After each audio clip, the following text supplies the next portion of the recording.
I try this again. I'm a daddy's girl. I always have been. Anyone who knows me well will tell you that. They all know that Dad was my daddy bear, and I was his Cinda bear.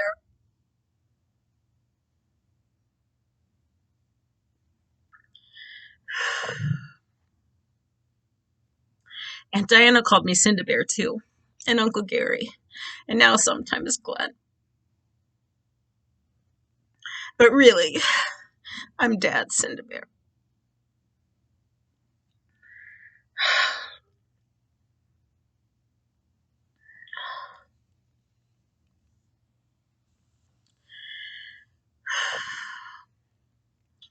Mom and Dad divorced when I was 18 months old, so I have no memories of them being married.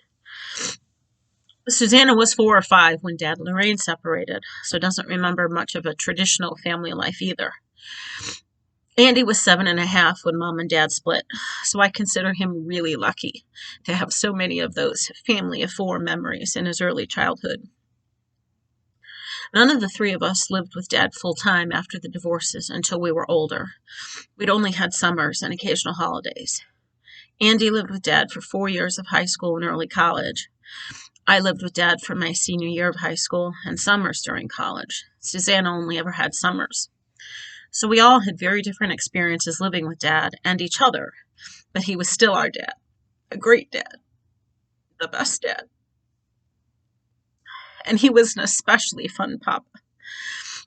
He would always get in the pool with the grandkids, though he never learned how to swim. He took the time to talk about Harry Potter with Quinn or Xander, dinosaurs with Ben, D&D with Cooper, and he learned all about softball to really talk shop with Keller. He listened to all the kids' concerts online and was deeply interested in whatever the kids were doing or learning or talk about at that very moment. He wore his Proud Papa t-shirt as a very proud papa. He was one of the most well-read people I had ever met. He started reading at 3, got his library card at 5, and had his first job at the Des Moines Public Library at 12. No surprise he ended up a librarian. He was always reading a few things at a time, with stacks of books and magazines by his bed, on his desk, and later on his iPad. Even once he could barely see and couldn't read anymore, Gail was reading to him at night in bed. His thirst for knowledge and a great story was unmatched. This related directly to his various obsessions and passions throughout his life. He was a lover and collector of all kinds of things and dove into them headfirst. Books of all kinds and reading everything. Parakeets and other birds and animals.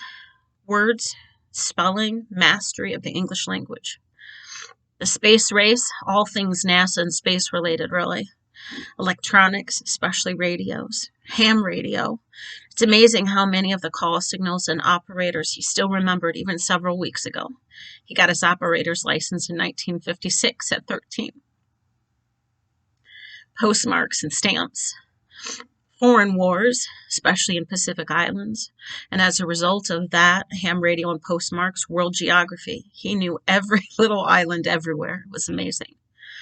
Music and pop radio especially. He charted the top 40 hits on his wall as a kid in Des Moines, and all things rock and roll explosion, Elvis, the Beatles, as well as all the old country he grew up listening to in Phoenix. Weather, not just temperatures, but natural phenomenons and storms. He also tracked weather on his wall. He charted it when he was a kid. Navy ships and subs, interest brought on by his dad. Photography, cameras, firefighting, firefighters, fire tragedies, and ultimately fire safety. Libraries and librariana, collecting postcards, plates, spoons, etc. He had the second largest collection of library postcards in the world. Who knew that was a thing? Now they are archived in the Daniel W. Luster collection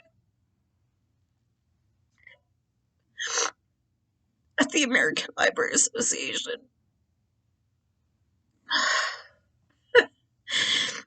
The ocean.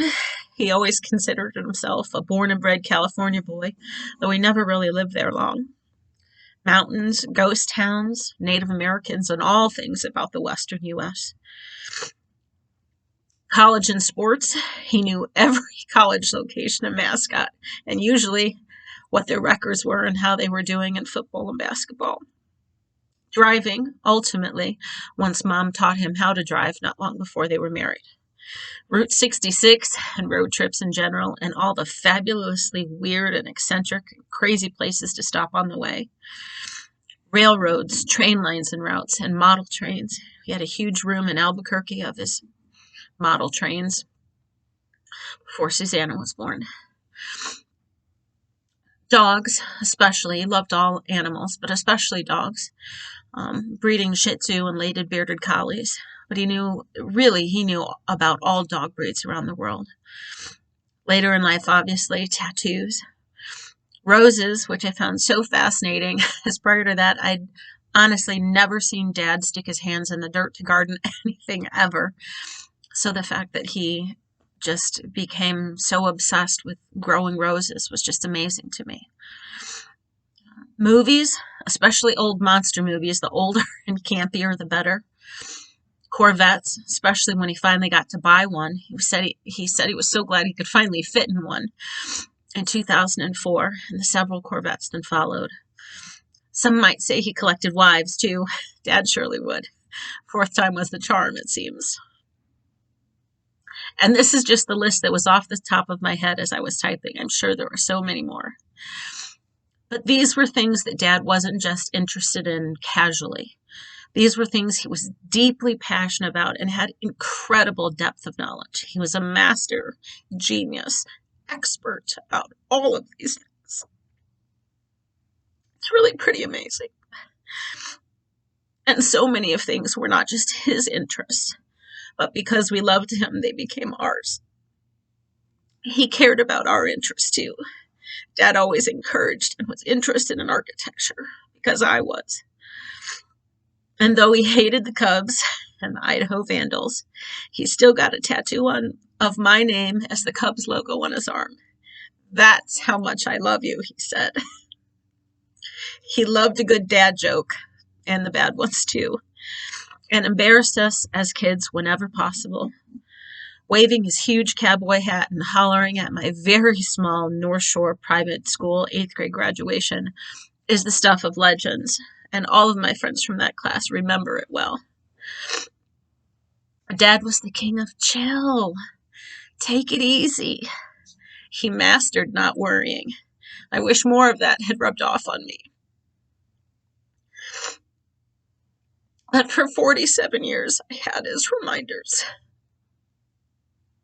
I'm still working on it. He taught me to drive a stick in the snow in July. He taught me to love all different kinds of music and not care what anyone else thought about it. He loved anchovies on pizza, driving fast, songs that make you cry, craft dinner. He'd say only with milk, and adding butter was evil.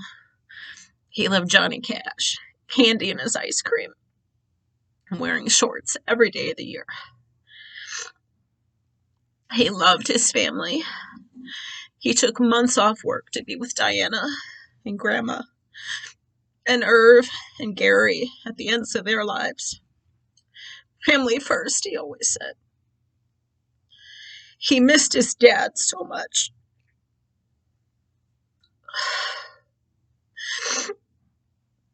When he was 17, his last words to his dad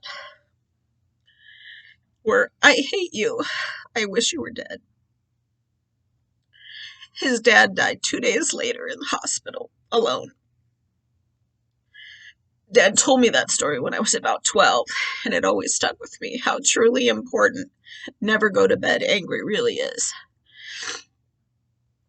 He had his dad for only 17 years. I was so lucky to have my dad for 30 more than that. One of our last conversations, really good conversations, I told Dad that he'd waited for 60 years to see his dad again. So it was okay to stop being my dad in this world so he could go see his dad in the next. He was a loving son, brother, husband, father, uncle, and papa. We are all better for knowing him and loving him.